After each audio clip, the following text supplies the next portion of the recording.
For those of you who know me, you would say that I'm a positive person, which I would probably tend to agree. I always see the glass half full and not half empty, and I've always been like that.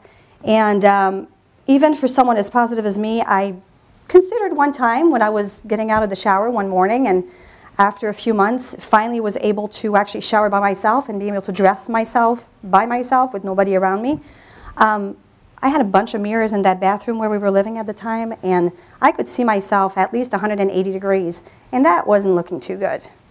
And I saw my pills that I was taking. It's like, what a nice cocktail. What if? What if I would just take just a few of them? What if I take them all? What would happen?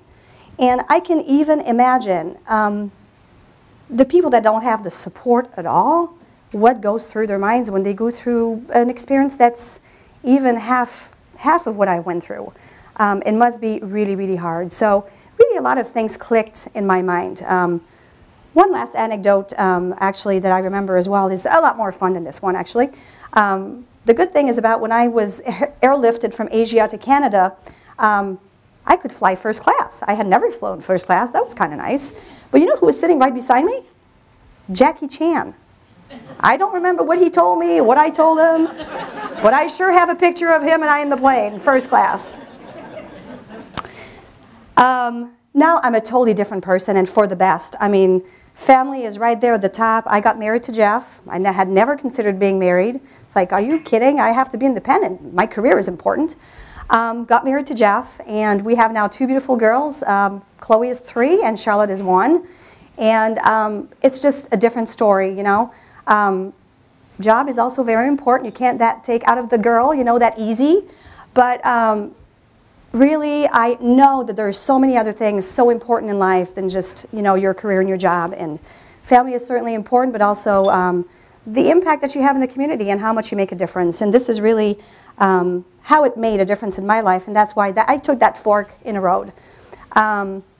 When I was a patient at the hospital, I had the pleasure to have wonderful doctors and therapists, you know, surrounding me and supporting me. And a lot of times they were asking me, Sophie, could you talk to this patient because, you know, he's not really sticking to his treatment, or this other person is really, really depressed and we don't really know how to go and what to do. And so naturally I was there to offer peer support. I talked to family members also who didn't know how to handle the situation with their spouse or their children.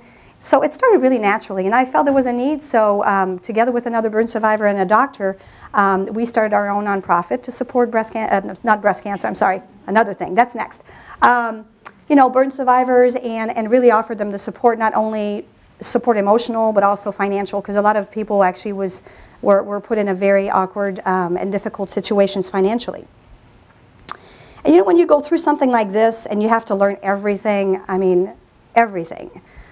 Pinned to a bed every time that you have surgeries, not being able to do anything by yourself, having to depend on people, it's hard. I mean, it really goes back to almost, you know, you depend on people to change your diaper like I do to my one-year-old.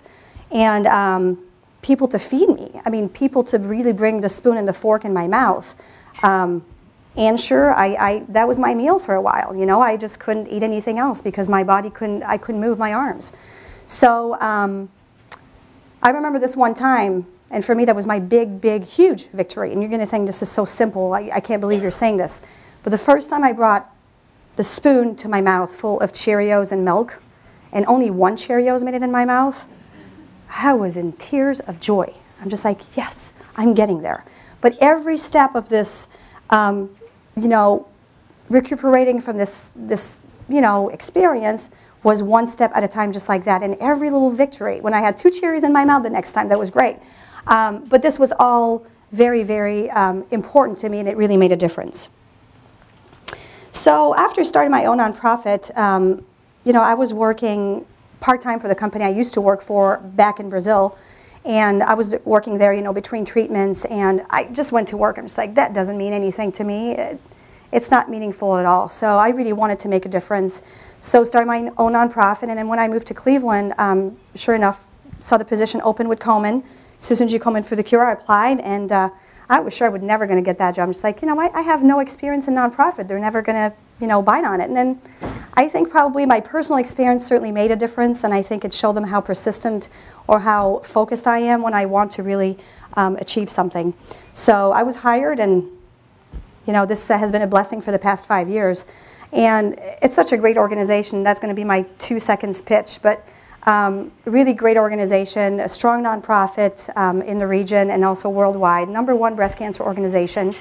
You know, we fund breast cancer research, but also local programs here in Northeast Ohio. Just to give you an example, this year in 2009-2010, we are granting $1.5 million to you know, close to 22 agencies in the region that are actually offering programs and free mammograms for women that can't afford to have a mammogram and need that screening.